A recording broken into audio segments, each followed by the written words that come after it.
उत्सव के प्रारंभ होने राष्ट्रपति जी ने आपातकाल की घोषणा की। कदम ब कदम जिला आतंकवादी के साथ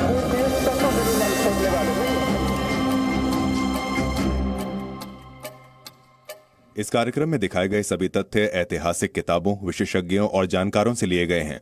कार्यक्रम का उद्देश्य किसी भी धर्म, जाति या किसी की भावनाओं को ठेस पहुंचाना नहीं है। जी न्यूज प्रस्तुत करता है टाइम मशीन, 75 वर्ष के युवा भारत की अनकही अनसुनी दास्तां, अदिति त्यागी के साथ। नमस्कार, आपके साथ मैं हूं अदिति त्यागी और टाइम मशीन में आपका स्वागत है। आज टाइम मशीन आपको ले जाएगी आज से 60 साल पहले, यानी साल 1962 में। ये जंग का साल था जब हिंदी चीनी भाई भाई के नारे लगाने वाले हिंदुस्तान पर चाइना ने हमला किया।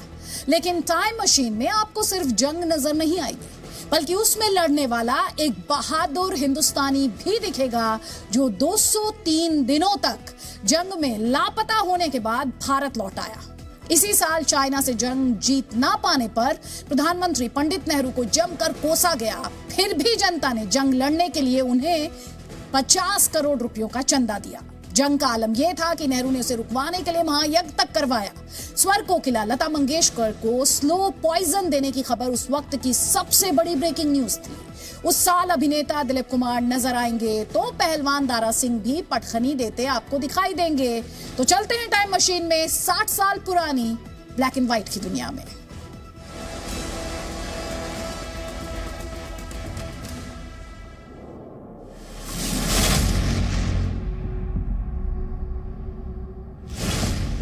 मेजर धन सिंह थापा 1962 की जंग के अभिनंदन, जो 203 दिनों के बाद चीनी चौकसी को चीरकर जीवित लौटे थे।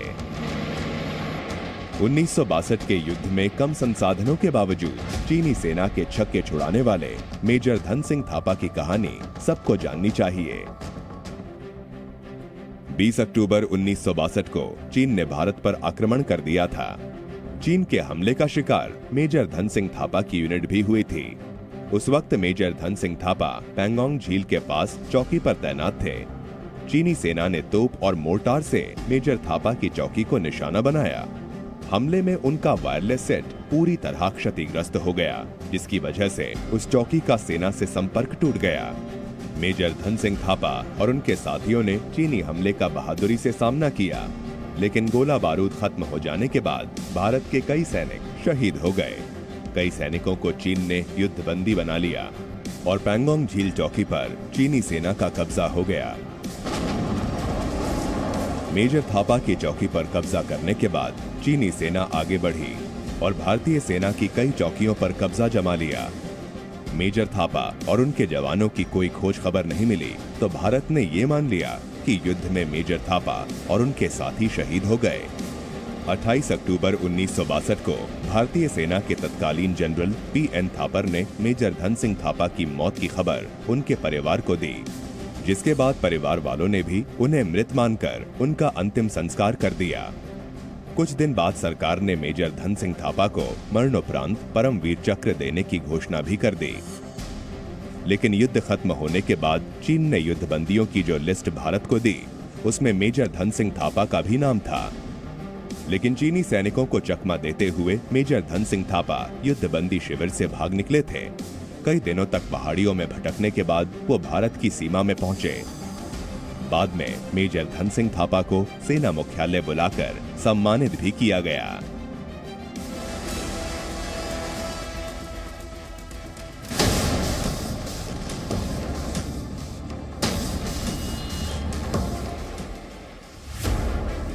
सूबेदार जोगिंदर सिंह 1962 के युद्ध का वो योद्धा जिसने बिना हथियार किया था 200 चीनी सैनिकों का सामना।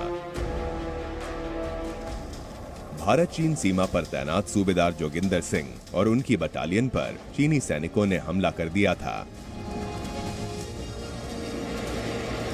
हथियार और गोला बारूद की कमी के बावजूद सूबेदार जोगिंदर सिंह की बटालियन ने चीनी सैनिकों को पीछे खदेड़ दिया। एक दिन बाद 200 चीनी सैनिकों ने फिर से उन पर हमला कर दिया। दुश्मनों से घिरे सूबेदार जोगिंदर सिंह ने अपने कमांडर लेफ्टिनेंट हरिपाल कौशिक से गोला बारूद भेजने को कहा। लेकिन उस समय वहां तक गोला बारूद पहुंचाना मुश्किल था, इसलिए कमांडर लेफ्टिनेंट ने सूबेदार जोगिंदर सिंह को पीछे हटने की सलाह दी। लेकिन सूबेदार जोगिंदर सिंह ने अपने सीनियर का आदेश मानने से इनकार कर दिया। बुरी तरह जख्मी होने के बाद भी उन्होंने चीनी सैनिकों का मुकाबला किया और 50 सैनिकों को मार गिराया। बिना हथियार की लड़ाई में सूबेदार जोगिंदर सिंह आखिरकार थक कर गिर गए, जिसके बाद चीनी सैनिकों ने उन्हें पकड़ लिया। बुरी तरह जख्मी सूबेदार जोगिंदर सिंह की बाद में मृत्यु हो गई। इस अदम्य साहस के लिए भारत सरकार ने सूबेदार जोगिंदर सिंह को मरणोपरांत परमवीर चक्र से सम्मानित किया।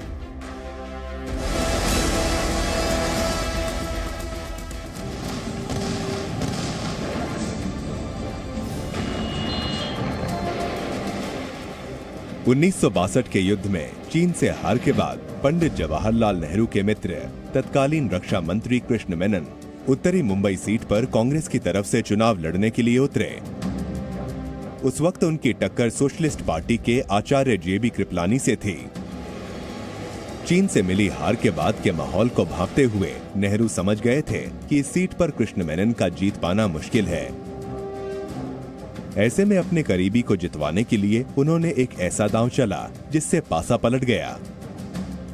1962 के आम चुनाव में पहली बार नेहरू के कहने पर उस वक्त के सुपरस्टार दिलीप कुमार ने कृष्ण मेनन के लिए प्रचार किया। तब सोशलिस्ट पार्टी के नेता आचार्य जेबी कृपलानी के समर्थकों ने कृष्ण मेनन के खिलाफ नारा उछाला था, चीनी हमले होते हैं, मेनन साहब सोते हैं, सोना है तो सोने दो, कृपलानी जी को आने दो। मेनन को मिली इस चुनौती को नेहरू ने खुद को चुनौती माना और अपने दोस्त दिलीप कुमार से कृष्ण मेनन के लिए प्रचार करने की अपील की। नेहरू की अपील पर दिलीप कुमार ने पूरे दमखम से कृष्ण मेनन के लिए प्रचार किया। दिलीप कुमार के स्टारडम और प्रचार का नतीजा ये हुआ कि कृष्ण मेनन ने जेबी कृपलानी को हरा दिया।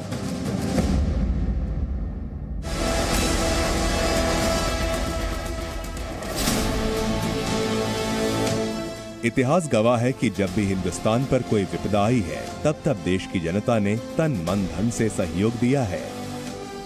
जन सहयोग की सबसे बड़ी मिसाल दिखी 1962 में, जब चीन से युद्ध के दौरान भारत की आर्थिक स्थिति बिगड़ गई। आलम यह था कि उस दौरान देश की अधिकांश जनता को 2 वक्त का भोजन तक नहीं मिल पाता था।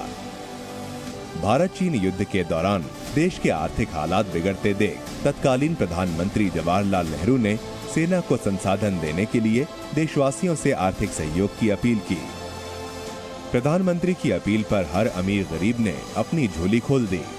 कुछ ही दिनों में जनता की मदद से सरकारी खजाने में 50 करोड़ रुपए जमा हो गए।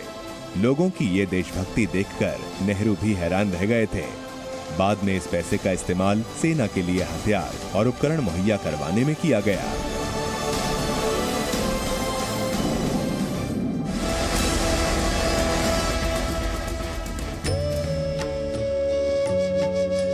भारत आदिकाल से ही ईश्वर के प्रति श्रद्धा भाव रखने वाला देश रहा है। संकट की घड़ी हो या खुशी का अवसर, हम भगवान को याद करना नहीं भूलते। अपने बड़े बड़े कार्यों की पूर्ति के लिए पुरातन काल से राजा महाराजाओं द्वारा यज्ञ अनुष्ठान किए जाते हैं। लेकिन क्या आप जानते हैं कि 1962 का युद्ध रोकने के लिए उस समय प्रधानमंत्री पंडित जवाहरलाल नेहरू ने दतिया के पीताम्बरा पीठ में यज्ञ करवाया था। चीन युद्ध के दौरान पंडित नेहरू से दतिया जिले के पीताम्बरा पीठ के महाराज ने ही उन्हें यज्ञ करवाने की बात कही थी, जिसके बाद पंडित नेहरू ने पूजा पाठ की इच्छा जाहिर की थी। नेहरू की पूजा के बाद पीताम्बरा पीठ में 51 कुंडीय यज्ञ किया गया, जो लगातार चलता रहा और अंतिम दिन जैसे ही पूर्ण आहुति हुई, उसी समय नेहरू जी का संदेश आया कि चीन ने युद्ध रोक दिया है।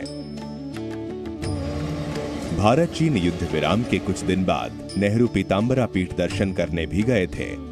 मध्य प्रदेश के दतिया जिले के मां पीताम्बरा पीठ में आज भी वो यज्ञशाला मौजूद है, जहां पूर्ण आहुति दी गई थी।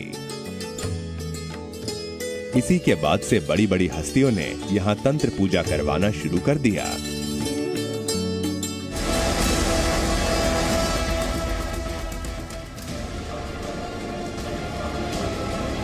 1962 का भारत चीन युद्ध जब थम गया तो संसद में इस मुद्दे पर बहस हुई।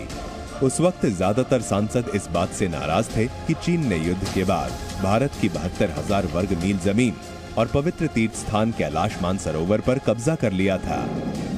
सांसदों की मांग थी कि भारत को अपनी जमीन चीन से वापस लेनी चाहिए। संसद में बहस बढ़ी तो पंडित जवाहरलाल नेहरू ने झुंझलाहट में ऐसा बयान दे दिया जिसे सुनकर सांसद महावीर त्यागी भड़क गए। बहस के दौरान जवाहरलाल नेहरू ने कहा था कि क्या हुआ अगर वो जमीन चली गई तो चली गई। वैसे भी बंजर जमीन थी, घास का टुकड़ा नहीं उगता था उस पर। क्या करेंगे हम उस जमीन का? ऐसी जमीन के लिए क्या चिंता करना। नेहरू का जवाब सांसद महावीर त्यागी को चुभ गया और उन्होंने पलटवार करते हुए कहा, नेहरू जी, उगता तो मेरे सिर पर भी कुछ नहीं है, तो इसको भी काट कर चीन को दे दो। महावीर त्यागी की तीखी बात सुनकर प्रधानमंत्री नेहरू को अपनी गलती का एहसास हुआ।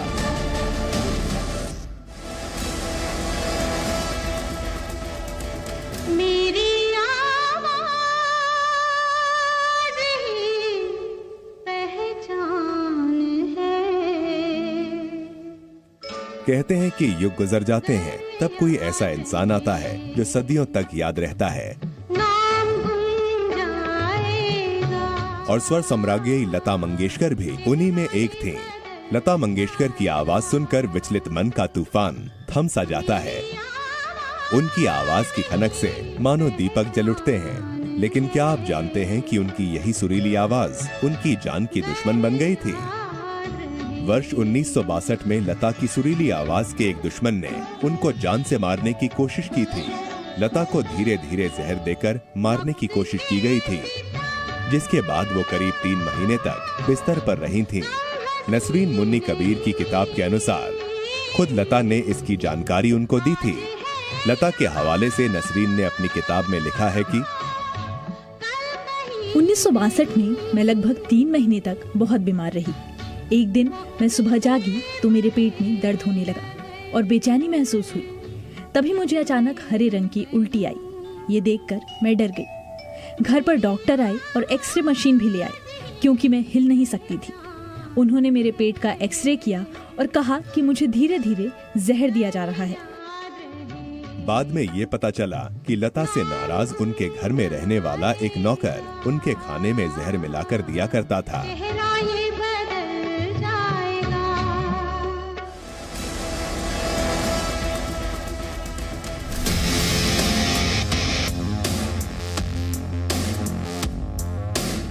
अपने जमाने के प्रसिद्ध पहलवान दारा सिंह ने पूरे जीवन काल में कुश्ती, अभिनय और राजनीति के मैदान में झंडे गाड़े। लेकिन उन्हें असली पहचान तब मिली थी जब उन्होंने कुश्ती के विश्व चैंपियन किंग कॉन्ग को धूल चटा दी थी।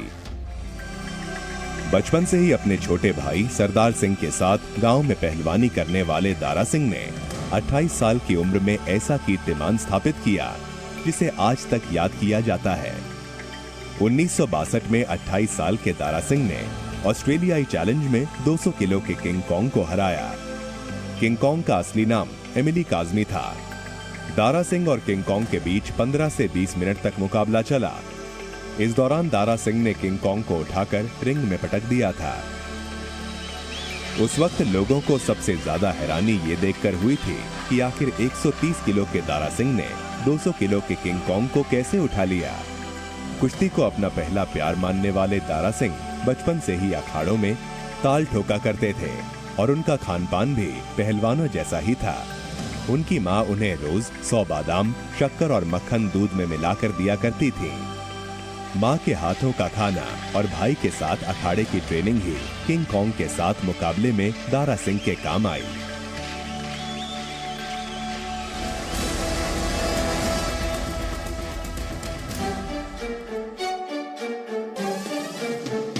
ट्रेजेडी किंग के नाम से मशहूर दिलीप कुमार को सिर्फ एक्टिंग का ही जुनून नहीं था, बल्कि वो फुटबॉल और क्रिकेट के भी दीवाने थे।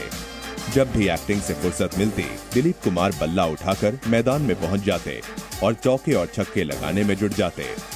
साल 1962 में फिल्म इंडस्ट्री के कर्मचारियों की खातिर फंड जुटाने के लिए क्रिकेट मैच का आयोजन हुआ और 2 टीमें बनाई गईं। एक टीम राज कपूर की थी और दूसरी दिलीप कुमार की। इस मैच में दिलीप कुमार ने राज कपूर की गेंद पर शानदार चौके जड़े थे।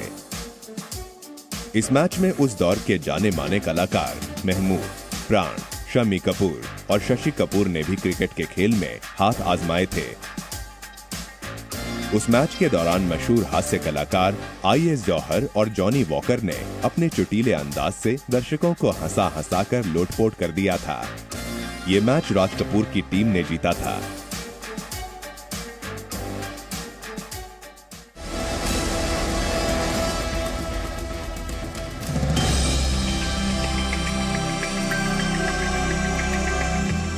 अमेरिका की फर्स्ट लेडी जैकलीन केनेडी थी और जैकलीन ही वो शख्स थी जो अमेरिका की ओर से भारत का दौरा करने वाली पहली फर्स्ट लेडी थी। जैकलीन ने साल 1962 में भारत का दौरा किया। 12 मार्च को पालम एयरपोर्ट पर पहुंची और इस दौरान वो अपनी बहन ली रैड्जविल के साथ भारत दर्शन के लिए आई थी। जैकलीन का ये भारत दौरा पूरे 9 दिनों के लिए था। भारत के कई शहरों में वो घूमी और इसके साथ ही वो पाकिस्तान का दौरा भी करने गई थी। अपने इस सफर में जैकलीन ने बच्चों के अस्पताल, गार्डन और राष्ट्रपति भवन समेत कई धार्मिक स्थलों के भी दर्शन किए थे। उस वक्त इंदिरा गांधी ने जैकलीन को होस्ट किया था। जंग कभी अच्छी नहीं होती और नेताओं से ज्यादा हमेशा नुकसान आम जनता का ही होता है। चाइना के साथ जंग ने भारत को कई सबक दिए, जिस पर 1962 के बाद आने वाले कई सालों तक मंथन होता रहा। ये साल भारतीय फौजियों के जज्बे और हिम्मत की दाद देता है। साथ ही दिलीप कुमार और राज कपूर की क्रिकेट से मोहब्बत का भी साक्षी बना। कल फिर इसी वक्त आएगी टाइम मशीन और दिखाएगी 1963 यानी आज से 59 साल पहले का भारत। अमृत महोत्सव के प्रारंभ होने राष्ट्रपति जी ने आपातकाल की घोषणा की।